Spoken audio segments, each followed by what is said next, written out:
आज supreme court ने एक बड़ा अहम फ़ैसला दिया जिसमें उन्होंने बताया कि जो कानून साज़ी की गई है, कौमी असम्बली ने जो कानून साज़ी की है, ये उनकी औकात से बढ़ के है।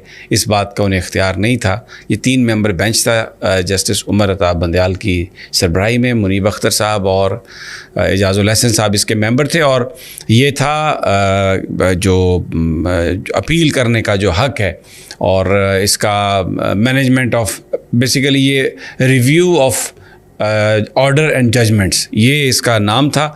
और ये हुकूमत ने पास इसलिए किया था कि वो इलेक्शन कमीशन ने जो चैलेंज किया था कि इंतखाबात नहीं हो सकते, उस पर एक अपील का हक़ ये लेना चाहते थे हुकूमत वाले कि जिसमें बड़ा बेंच सुने, यानी जिस बेंच ने फ़ैसला दिया, जो रिव्यू है वो उससे हट के बड़ा बेंच सुने और किसी और भी वकील को करने की इजाज़त होनी चाहिए साइल को। और दूसरा ये कि बेसिकली वो रिव्यू की सूरत में अपील का हक़ मांग रहे थे, क्योंकि 14 मई को जो इंतखाबात का मामला था ये उस वक्त ज़ेर बहस था, तो उन्हीं दिनों इन्होंने ये एक्ट पास करवा दिया।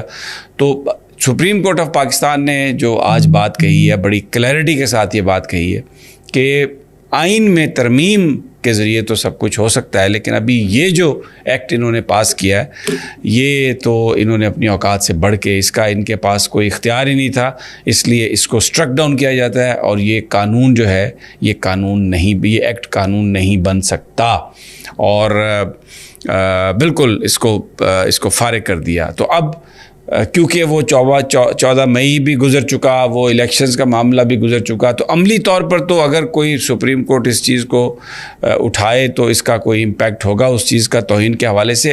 वैसे ये जो आज ऑर्डर आया है, इससे सुप्रीम कोर्ट ऑफ पाकिस्तान ने ये बताया है कि दे आर इन एग्जिस्टेंस, लेकिन ये तब बताया है जब पीडीएम की गवर्नमेंट चली गई है, जब कौमी असम्बली डिज़ोल्व हो गई है।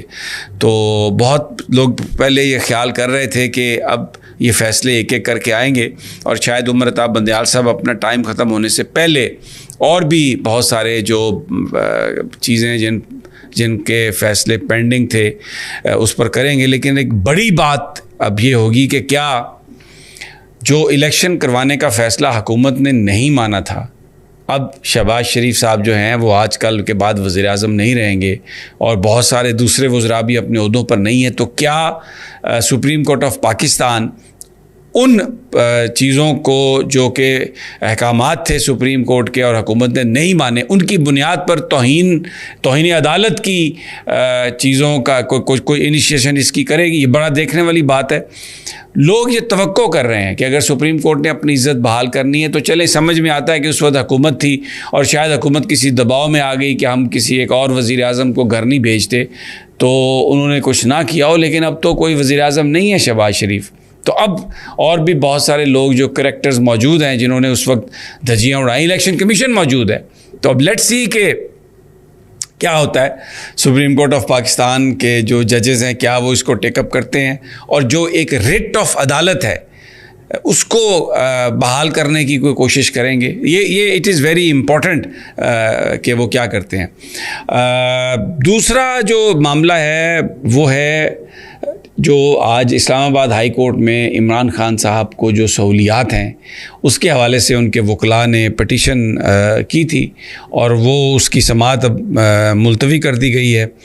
चीफ जस्टिस साहब ने ये कहा है, आमिर फारूक साहब ने, कि मैं मुनासिब ऑर्डर करूँगा, लेकिन उन्होंने यानी वकला और फैमिली से इमरान खान साहब की मुलाकात के हवाले से उन्होंने कहा मैं मुनासिब ऑर्डर करूँगा।